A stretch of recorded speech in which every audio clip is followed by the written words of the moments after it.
कांग्रेस के 137वें स्थापना दिवस पर निशाने पर रही बीजेपी।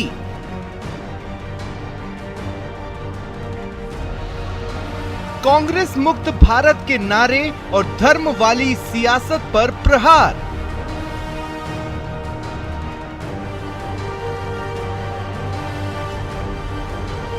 राहुल गांधी का सत्य और अहिंसा की विचारधारा पर डटे रहने का संदेश।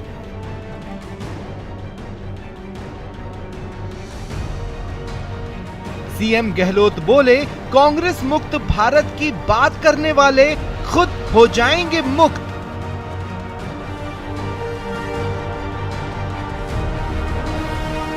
गहलोत बोले, राहुल गांधी के हिंदू वर्सेस हिंदुत्ववादी वाले बयान को समझने की जरूरत।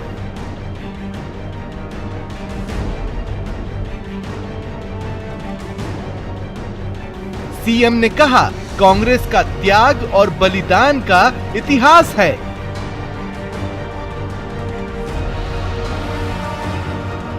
कांग्रेस का धर्म आधारित राजनीति से दूर रहने का संकल्प। बीजेपी का पलटवार, कहा कांग्रेस को अध्ययन की जरूरत। अब वो तुष्टीकरण की राजनीति हिंदुत्व के नाम पर करना चाहते हैं, लेकिन अभी उन्हें बहुत ज्ञान की जरूरत है।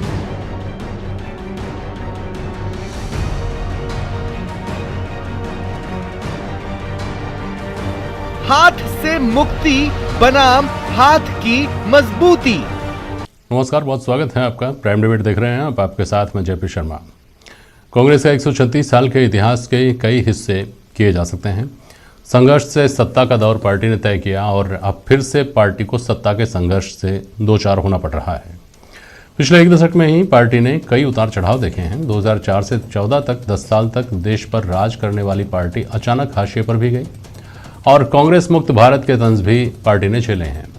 4-5 राज्यों में वापसी के साथ खैर ये तंज या ये दावा तो पुराना पड़ गया, लेकिन ये साफ दिखता है कि अभी पुराना दौर लौटाना पार्टी के लिए बहुत बड़ी चुनौती है। इमरजेंसी के बाद कांग्रेस की वापसी शायद उतनी मुश्किल नहीं रही होगी जितनी अब नजर आती है, और इसीलिए पार्टी नए प्रयोग, नए समीकरण और नए गठबंधन गढ़ने में लगी हुई दिखती है। तो आज प्राइम डिबेट में इस पर बात होगी, इन सवालों के जरिए कि पुराना वैभव लौटाने के लिए कांग्रेस के सामने क्या क्या चुनौतियां हैं। भाजपा के कांग्रेस मुक्त भारत के दावे अब कहां खड़े हैं और हिंदू अवतार कितना बदलेगा कांग्रेस की दशा और दिशा।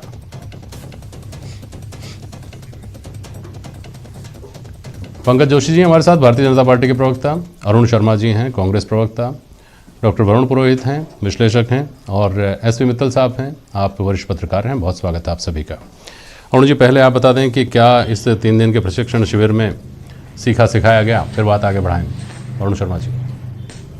जी जेपी साहब, ये प्रशिक्षण का एक सतत अभियान हमने कांग्रेस पार्टी ने शुरू किया है। आज इसका विशेष महत्व था क्योंकि कांग्रेस का होना और न केवल संगठन के लिए बहुत ज़रूरी है, बल्कि इस देश के लिए भी एक महत्वपूर्ण और निहायत ज़रूरी एलिमेंट है इसका।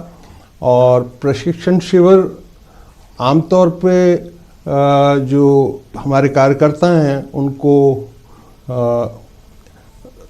कांग्रेस की रीति नीति के बारे में और जो विचारधारा है उसके बारे में और जो परिवर्तन पिछले 7 सालों में हमने देखा है उसके बारे में बिल्कुल अप टू डेट करने के हिसाब से आज शुरू किया था। देखिए जेपी साहब, जैसे अभी अपने डिबेट के टाइटल में भी उल्लेख है उसका कि भारतीय जनता पार्टी 2013 में कांग्रेस मुक्त भारत का एक अभियान उन्होंने शुरू किया। उसी के चलते वो सत्ता में आई और सत्ता में आने के बहुत सारे वजह हैं, लेकिन आते ही उन्होंने कांग्रेस मुक्त भारत सबसे बड़ा प्राथमिकता समझी। समझने वाली बात यह है जेपी साहब कि ये कांग्रेस मुक्त भारत का सपना नहीं था उनका बेसिक सपना तो प्रश्न मुक्त भारत है, जहां न विपक्ष कुछ सवाल पूछ सके, न मीडिया सवाल पूछ सके। मतलब मिनिमम जवाबदेही जिसे कहते हैं, और उस पे वो बिल्कुल सही दिशा में बढ़े हैं। ना वो विशेषज्ञों की सुनते हैं, ना सांसदों की सुनते हैं, ना जनता की सुनते हैं, ना किसानों की सुनते हैं। ठीक है अरुण जी। और तो ये जो ऐसा माहौल था, इसमें ये प्रशिक्षण बहुत महत्वपूर्ण हो गया। और दूसरा, हम एक ये भी चुनौती है बहुत बड़ी आज देश के सामने कि ये जो स्वयंभू हिंदू धर्म के ठेकेदार हुए हैं कुछ सालों से, उस भ्रांति को तोड़ना बहुत जरूरी है। जो इनकी गतिविधियां हैं वो जो हिंदू की संस्कृति है उससे मैच बिल्कुल नहीं करती हैं। अभी पिछली फोर्टनाइट में राहुल जी ने जिक्र शुरू किया था, उसका काफी चर्चा है आज। ठीक है अरुण जी, दो बातें आपने मोटे तौर पर कही हैं। पहली बात तो आप ये कह रहे हैं कि जो केंद्र की सरकार है, भाजपा सरकार है, भाजपा की सरकारें हैं, वो मिनिमम अकाउंटेबिलिटी के साथ चलना चाहती हैं और वो जवाब नहीं देना चाहती, किसी की सुनना नहीं चाहती। इस आरोप का जवाब पंकज जोशी देंगे। दूसरी बात आपने कही हिंदुत्व की, उस पर मैं बाद में आता हूँ, लेकिन एक सवाल का जवाब ये भी दीजिए कि प्रशिक्षण शिविर या प्रशिक्षण शिविरों में भाजपा की कमियां खामियां ढूंढने से कैसे काम चलेगा? कांग्रेस कहाँ कमज़ोर है, कांग्रेस में क्या कमियां हैं? राजस्थान जैसे राज्य जहां अशोक गहलोत जैसे चेहरों के दम पर आप सरकार में हैं, वहाँ ठीक है, लेकिन बहुत सारी जगह आप ज़मीन खो चुके हैं, बहुत सारी जगह ज़मीन आपको हासिल करनी है जो बहुत मुश्किल हो रही है। वो क्यों मुश्किलें आ रही हैं, उस सब के बारे में भी तो सोचा जाता होगा ना। जरूर जेपी साहब, ये जो संगठन की स्ट्रेंथ है, एक बार वो हनुमान जी को भी श्राप मिला था कि तुमको जब तक कोई याद नहीं दिलाएगा तुमको अपनी शक्तियां याद नहीं होंगी। इसी तरीके से कांग्रेस कर्ता को उसका जो भारत का इतिहास है उसकी ठीक समझ, कांग्रेस का जो योगदान है भारत की स्वतंत्रता संग्राम में और इस देश के नवनिर्माण में, वो एक बार फिर से समझाने की जरूरत है, क्योंकि काफी कुछ हल्ला है सोशल मीडिया पे और उसकी भ्रांतियां दूर करने का भी ये अच्छा अवसर था। ठीक है पंकज जोशी जी, देखिए केवल दावा हिंदुत्व वाली बात नहीं है। अरुण जी ने तुलना की है हनुमान जी की कांग्रेस से, समझ रहे हैं पंकज जोशी जी? देखिए जेपी शर्मा जी, पहली बात तो जो उन्होंने दो बड़ी बातें कही। पहली बात इन्होंने कही कि जो है प्रशिक्षण शिविर, देखिए प्रशिक्षण होना चाहिए, पार्टियां प्रशिक्षण करती हैं, लेकिन आपने जो बात कही वो बिल्कुल ठीक था कि प्रशिक्षण यदि कांग्रेस के कार्यकर्ताओं को कांग्रेस की नीतियां समझाई जाती तब तक तो ठीक था, लेकिन यहाँ तो कुछ चीजें और ही समझाई जा रही थी। समझाई क्या जा रही थी मैं बताता हूँ। पंकज जी आपके यहाँ भी ऐसा ही होता है। मैं बता रहा हूँ ना, अभी 15 दिन पहले आपके मैं बता रहा हूँ, लेकिन हमारे यहाँ भी यही हुआ था। नहीं, मुझे बताइए कि हमारे यहाँ हमने कहा, हमने कितने प्रोग्राम दिए? हमने 14 प्रोग्राम दिए, 15 प्रोग्राम दिए जो लगातार जो है आपने देखे। जिला बैठ के आपने पूरे जिले में देखी, आपने लगातार जो है सुशासन दिवस पूरे जिले में देखा, समर्पण निधि पूरे जिले में देखी, मंडल जो है अभियान आपने पूरे जिले में देखा। तो मैं कह रहा हूं हमारी छोड़िए, लेकिन मैं इनकी बात पे आता हूं। इन्होंने कहा कि जो है प्रश्न जो है वो जो है सबसे कम होने चाहिए। बिल्कुल प्रश्न कम होने चाहिए, क्योंकि देश में जब प्रश्न खड़े हुए आपके सामने, तो आपने जो है चाहे 5 रुपए की रोटी के पेट भरने का मामला हो, चाहे आपका जो है CWG घोटाले का मामला, चाहे कोयला घोटाला, चाहे यूरिया घोटाला हो, चाहे कोई भी घोटाले रहो, बहुत सारे घोटाले लिस्ट लगे तो बहुत बड़ी घोटाले है। तो उन प्रश्नों पर आज भी 7 साल में कोई प्रश्न खड़ा नहीं हुआ है। ये सबसे बड़ी बात कही आपने, कहा हाँ ऐसा प्रश्न जो है देश के सामने नहीं खड़ा हुआ है, और इसी प्रश्नों को जो है रोकने के लिए हमने जो है ये कहा था कि हम सुशासन देंगे। पहली बात। दूसरी बात आपने कहा कि जो चीजें मैंने आपको कहा ना कि जो लोग थे, अभी जो दोनों लोगों ने कहा, अजय माकन साहब ने भी कहा और मुख्यमंत्री जी ने कहा कि लोग जो है सत्याग्रही हैं और सत्याग्रही हैं। मैं पूछना चाहता हूं कि भाई आज जो है राजस्थान के मुख्यमंत्री ये बताएं कि 1998 में जिन लोगों को आपने तय किया था, कांग्रेस ने जिसने तय किया था, वो मुख्यमंत्री के दावेदार कौन थे? परसराम मदेरणा और जो है नवल किशोर शर्मा। मुख्यमंत्री कौन बन गए? सत्याग्रही से बने या सत्याग्रह से बने, ये बताएं। उसके बाद 2008 में जो है CP जोशी जी का जो है उसमें लगे, एक वोट से हरा दिया, तो ये सत्याग्रह था आपका या सत्याग्रही थी, ये बता दें। उसके बाद 2018 का चुनाव तो आपने नेतृत्व में दूसरे के लड़ा, और वो जो है सत्याग्रही थी। मेरे को सवाल पंकज जी, शिमला जब आपका अधिवेशन हो रहा था, शिमला में जब कार्य समिति हो रही थी, तब आडवाणी जी और जसवंत सिंह जी का क्या प्रकरण था आपको याद होगा अच्छी तरह से। राजस्थान में 2013 में जब वसुंधरा राजे जी वापस आई थी तो कितनी जिद करके और किस तरह से आई थी वो आपको अच्छी तरह से याद होगा। उत्तर प्रदेश में योगी आदित्यनाथ को, उत्तर प्रदेश में योगी आदित्यनाथ किस तरह से मुख्यमंत्री बने वो आपको अच्छी तरह से याद होगा। इसलिए तय मानकर चलिए कि जो सवाल आप उनके ऊपर उठा रहे हैं उन सवालों से आप भी मुक्त नहीं है। 2013 में चुनाव किसके चेहरे पे लड़ा? हमने कहा चुनाव जिन पे लड़ा बनाया कि नहीं बनाया, लेकिन यहां बता दें कि एक को बनाया आज तक। हमने तो दोनों बार जिन पे चुनाव लड़ा दोनों बार मुख्यमंत्री बने, बात और लेकिन यहाँ पर दोनों तीनों बार एक बार भी जो है जीरो। लेकिन आप सुनिए, एक मिनट सुनिए। लेकिन आप जब सत्याग्रह की बात करते हैं और आपकी पार्टी के लोग जब अरुण जी एक दावा करते हैं कि साहब ये तो पार्टी ऐसी है जो सत्ता के पीछे दौड़ती है, कांग्रेस का इतिहास बिल्कुल अलग है, कांग्रेस का संघर्ष का इतिहास है, देश को आजादी दिलाई। सुनिए तो सही पंकज जी, लेकिन उसके साथ ही अरुण जी महात्मा गांधी जी की आप दुहाई देते। महात्मा गांधी जी ने तो कहा था कि कांग्रेस को अब खत्म कर दिया जाना चाहिए। महात्मा गांधी का बिल्कुल ये मत नहीं था कि कांग्रेस आगे एक राजनीतिक पार्टी के रूप में बदल जाए, चुनाव लड़े और देश पर राज करे और देश की दशा दिशा जो बदलनी है, जो बेहतर करना है वो करे। लेकिन ऐसा विचार तो नहीं था, ऐसा संदेश तो नहीं था। अरुण जी। हाँ देखिए जेपी साहब, फोन बंद करते हैं आप प्लीज। महात्मा गांधी का ये विचार एक बार उन्होंने जरूर प्रकट किया था कि कांग्रेस का एक खास मिशन था स्वतंत्रता दिलाना, और इस चरम परिणति पर जब अब देश आज़ाद हो गया है, कांग्रेस का यही काम था, इसको भंग कर देना चाहिए और नए प्रारूप में पार्टी आए, उनका अर्थ ये था। वैक्यूम तो छोड़ा नहीं जा सकता जेपी साहब। एक पार्टी का इतिहास है, उसने सेवा की है, और सच पूछे तो उस समय एकमात्र विकल्प था देश के सामने कांग्रेस। तो ऐसे में नवनिर्माण के काम से मुंह मोड़ना भी ठीक नीति नहीं होती। महात्मा तो महात्मा थे और सेवा भाव उनका सर्वोपरि था, तो उन्होंने अपनी बात जरूर कही। लेकिन आप सोचिए ना, कल्पना कीजिए कि कोई विकल्प ही नहीं है, उस समय कोई दिखता ही नहीं था किसी को। तो ऐसे में सरकार की बात समझ में आती है, लेकिन अंतरिम सरकार के बाद में चुनाव हुए थे और तमाम सीटें थी जिन पर एक से ज़्यादा प्रतिद्वंदी रहे होंगे, जिन्होंने चुनाव लड़े होंगे। इसलिए ये कहना कि विकल्प था ही नहीं देश में, इसलिए हमको जखमार कर चुनाव लड़ना पड़ा या हमको सरकार बनानी पड़ी, राजनीति में रहना पड़ा, ये तो समझ में नहीं आता है। खैर, आपके पास आ रहा हूँ वरुण पुरोहित जी। वरुण पुरोहित जी, आपको मेरी आवाज़ सुनाई दे रही होगी जी। कांग्रेस का वो गौरवशाली दौर जिसमें हेडगेवार जैसे लोग भी कांग्रेस में रहे, उसके बाद का वो दौर जिसमें कांग्रेस के जो बड़े चेहरे थे उनके बीच में आपस में खींचतान भी रही, सुभाष चंद्र बोस और पटेल और नेहरू जैसे, जिनके बारे में हम पढ़ते हैं इतिहास में, और इतिहास की बहुत सारी किताबें विरोधाभासी हैं, तो उनके ऊपर बहस करने का कोई फ़ायदा नहीं। लेकिन एक वो दौर था आज़ादी से पहले का, उसके बाद का दौर जिसमें कांग्रेस ने लगातार लंबे समय तक शासन किया, एक तरफा राज कांग्रेस का रहा। और कांग्रेस का ये दौर, ये अलग अलग जो दौर हैं, इनमें कांग्रेस में क्या वो वजह रही सबसे बड़ी जिसने इसको डिटेरियोरेट किया पार्टी को? पुरोहित जी। देखिए जेपी शर्मा जी, कांग्रेस को आप 3 कालखंड में जोड़ लीजिए। आजादी से पहले की कांग्रेस तो टोटली डिफरेंट थी, सब लोग उसमें शामिल थे। आजादी के बाद से चुनावी राजनीति जब से शुरू हुई, जब से कांग्रेस और गांधी परिवार एक सिक्के के 2 पहलू हैं। विदाउट गांधी कांग्रेस बिल्कुल सड़क पर आ जाती है, बिल्कुल शिथिल हो जाती है। नरसिंह राव जी के टाइम भी देखा हमने, मेजोरिटी नहीं ले पाती है। आप 77 की बात कर दे, 77 में कांग्रेस पिटी, लेकिन इंदिरा गांधी की ताकत थी, इंदिरा गांधी जी वापस ले आई। इसलिए गांधी नेहरू इनके नाम से ही, सोनिया गांधी जी इसलिए इंटैक्ट है कांग्रेस, आप ही देखिए।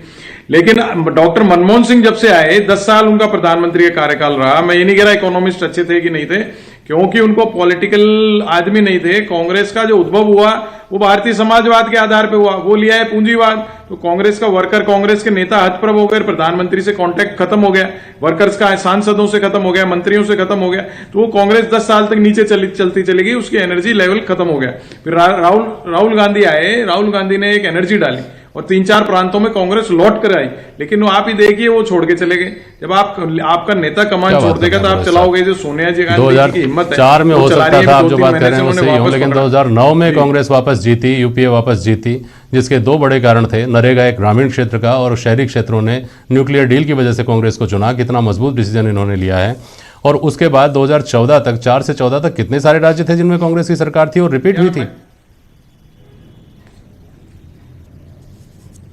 मैंने आपको यही कहा, सोनिया गांधी की वजह से और भारतीय समाजवाद से उद्भव हुआ कांग्रेस का। मनरेगा सोशलिस्टिक आइडियोलॉजी थी, मनमोहन सिंह जी की आर्थिक नीतियों का कारण नहीं था मनरेगा। मनरेगा कांग्रेस का जो सोशलिस्ट स्वरूप था, उस प्रेशर में मनरेगा लाना पड़ा, क्योंकि उधर आप आधुनिकीकरण कर रहे थे, लिबरलाइजेशन कर रहे थे, आप डिसइन्वेस्टमेंट कर रहे थे, तो आपको कैसे सेटिस्फाई करोगे सोसाइटी को? तो मनरेगा लाना पड़ा। जो हम बात कर रहे हैं, एक बहुत महत्वपूर्ण फैक्टर ये नहीं रहा है क्या, समय बहुत कम बचा है, देखिए वरुण जी बहुत कम समय बचा है। एक बहुत महत्वपूर्ण फैक्टर ये नहीं रहा है क्या कि गांधी परिवार, आपने कहा गांधी परिवार सूत्रधार हो सकता है पार्टी में, पार्टी को एक करके रख सकता है, पार्टी में कैप हो सकता है जिससे सब डरेंगे, अनुशासन में रहेंगे। लेकिन वोट दिलाने की गारंटी जो किसी ज़माने में गांधी परिवार हुआ करता था, वो अब नहीं है। और यही वजह है कि आप थोड़ा सा पहले जाएं तो शरद पवार और ममता बनर्जी जैसे लोग छिटके, और बिल्कुल बहुत है। नजदीक अगर हम पीछे घूम करके देखें तो वाईएस जगनमोहन जैसे नेता जिन्होंने अपने दम पर आंध्र प्रदेश पूरा जीता और सरकार बनाई, उन नेताओं को केवल और केवल लोग कहते हैं कि अहंकार की वजह से छिटक गए वो पार्टी से। मैं ये कह रहा हूं आज भी प्रियंका गांधी जैसा फेस है इनके पास, लोग इंदिरा गांधी का उसमें स्वरूप देखते हैं, उनको ही बनाना नहीं चाहते। कांग्रेस की कमियां बता रहा हूं, एक व्यक्ति एक पद का सिद्धांत नहीं रहते, 20-20 साल तक एआईसीसी के महामंत्री बने रहते हैं, फिर उनको राज्यसभा भी चाहिए, दूसरे पद भी चाहिए। अभी प्रशिक्षण शिविर की बात कर रहे थे आप, प्रशिक्षण शिविर में कुछ जो 50-50 साल से कांग्रेस में, 40 साल से कांग्रेस के, 70-80 साल के हो गए, क्योंकि आपने एक बात जो शुरू में कही, किस बात के प्रशिक्षण लेंगे भाई? चाहे वो कांग्रेस का उसका नाम कांग्रेस हो या कोई दूसरी पार्टी हो, लेकिन विपक्ष किसी भी सूरत में किसी भी राज्य के लिए जरूरी है। मित्तल साहब, जो बात हिंदूवाद की आई, जहां मैंने रोक दिया था क्योंकि बहुत चर्चा इसके ऊपर हो चुकी, लेकिन एक बात यहां साफ है कि भारतीय जनता पार्टी, जहां से भारतीय जनता पार्टी का प्रादुर्भाव होता है वहां से दक्षिणपंथी पार्टी है और ऐलानिया है। उसको ये कभी गुरेज नहीं रहा कि वो कभी अपने हिंदूवाद के एजेंडे से, हिंदूवाद के स्टैंड से बदले या नरमी लाए। वो नहीं पहनते टोपी तो नहीं पहनते, इफ्तार पार्टियों से परहेज करते हैं तो करते हैं, तो कम से कम उनके जो वोटर्स हैं, उनके पीछे जो लोग खड़े हैं, उनको क्लैरिटी तो है कि ये भारतीय जनता पार्टी दक्षिणपंथी पार्टी है। अरविंद केजरीवाल आते हैं धर्मनिरपेक्ष चेहरे के साथ, तो हम दूसरी तरह की झेलते हैं और फिर गंगा में डुबकी लगाते हैं, फोटो खिंचवाते हैं। वो स्थिति कांग्रेस के साथ कहा जाता है कि बहुत सारे अवसरों पर कांग्रेस का हिंदूवादी चेहरा या धार्मिक चेहरा सामने आता है और फिर उसका लोप हो जाता है। मित्तल साहब। जेपी जी, पिछले दिनों जब राहुल गांधी महंगाई की रैली को लेके यहाँ भाषण करने आए थे जयपुर में, तो उन्होंने ये हिंदू और हिंदुत्ववाद की बात की थी, और मुझे लगता है कि आज जो राजस्थान के मुख्यमंत्री अशोक गहलोत हैं, उन्होंने उस बात को आगे बढ़ाया। और ये जो प्रशिक्षण शिविर 3 दिन का जो जयपुर में चला, उसमें मुझे लगता है कि कुल मिलाकर जो फोकस रहा वो कार्यकर्ताओं को ये समझाना रहा कि हिंदू अलग है और हिंदुत्व अलग है, हिंदुत्ववादी अलग है, ये इनका समझाने का रहा। अब ये कितना इसमें सफल होते हैं, कितना लोगों को ये अपील करता है ये इनका कि हिंदू अलग है, हिंदुत्ववादी अलग है, तो ये तो आने वाले समय ही बता पाएगा। लेकिन जब कांग्रेस अपना 137वां स्थापना दिवस बना रही है, तब जेपी जी ये इसमें बात बहुत महत्वपूर्ण है कि आज आखिर में हालत, मतलब कांग्रेस आज किस हालत में खड़ी है। हम देख रहे हैं कि 545 सांसदों में से कांग्रेस के पास में आज देश भर में कुल 52 सांसद हैं, और उनमें से सिर्फ 6 सांसद ऐसे हैं जहां भारतीय जनता पार्टी से जीत कर आए हैं, बाकी 46 अन्य पार्टियों से जीते हुए हैं। हाँ, तो कांग्रेस की स्थिति को यह भी देखना पड़ेगा ना कि 137 वर्ष बाद में आखिर कांग्रेस क्या खड़ी है। और अभी जो क्या नाम से राजनीतिक विश्लेषक थे, उन्होंने कहा कि अब जो ये कांग्रेस है वो जो गांधी परिवार है उसके इर्द गिर्द खड़ी है, और यदि इसमें से गांधी परिवार को अलग कर दिया जाए तो मुझे लगता है कि शायद कांग्रेस की कोई स्थिति नहीं रहेगी। लेकिन मुद्दा ये है कि ये गांधी परिवार कांग्रेस को कहां तक ले जाना चाहता है, क्या नेतृत्व करने में सफल है। अभी हम देख रहे हैं कि उत्तर प्रदेश का जब चुनाव हो रहा है तो कांग्रेस की स्थिति आज भी वहां पे 4थे नंबर की है, जो पहले भी थी और आज भी है। तो ऐसी स्थिति के अंदर देखा जाए तो कांग्रेस को यह देखना पड़ेगा कि 137 वर्ष बाद में वो किस स्थान पर खड़ी हुई है। और जहां तक हिंदू और हिंदुत्व का मुद्दा है, मुझे लगता है कि जनता सारे उसको खेल को समझ रही है, कांग्रेस की भावना को समझ रही है। और जो आपने भारतीय जनता पार्टी के लिए बात की कि वो कहते हैं कि हम हिंदुत्ववादी हैं, तो हिंदुत्ववादी के नक्शे कदम पर वो चलते भी हैं। ठीक है, पंकज जोशी, आप बीच में कुछ कहना चाह रहे थे, समय नहीं दे पाया था, समय बहुत कम है, बोलिए अपनी बात। नहीं, मैं तो इतना ही कहना चाहूंगा कि देखिए जिस तरीके से राहुल गांधी यहाँ कह करके गए कि जो है एक शब्द के 2 अर्थ नहीं होते, मैं कह रहा हूँ पर्यायवाची शब्द जो है किसके अर्थ है भाई।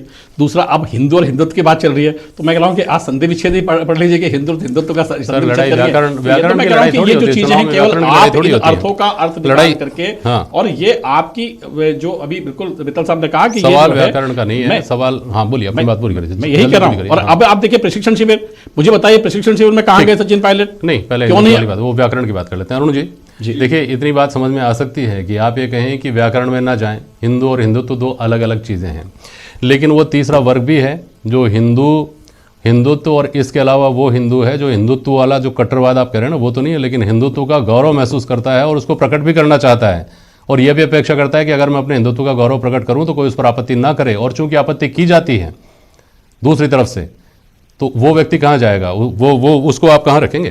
अरुण जी, देखिए जेपी साहब, 12 दिसंबर को राहुल गांधी जी ने यहाँ जो महंगाई की रैली थी, इसमें महंगाई प्राथमिकता जरूर है आज भी देश की, लेकिन फिर भी उन्होंने ये मुद्दा उठाया 12 दिसंबर को। आज अपन 28 दिसंबर पे हैं, 14 दिन की मैं 3 छोटी छोटी घटनाएं फटाफट बताता हूँ। नहीं है, इतना समय समाप्त करिए आप अपनी बात को। हरिद्वार देख लीजिए आप, धर्म संसद का उद्घोष देख लीजिए आप, रायपुर का दूसरा वो देख लीजिए, 2.3% की पॉपुलेशन वाले ईसाई समाज के गिरजाघरों पे आक्रमण देख लीजिए। मैं 12 दिन का हिसाब दे रहा हूं।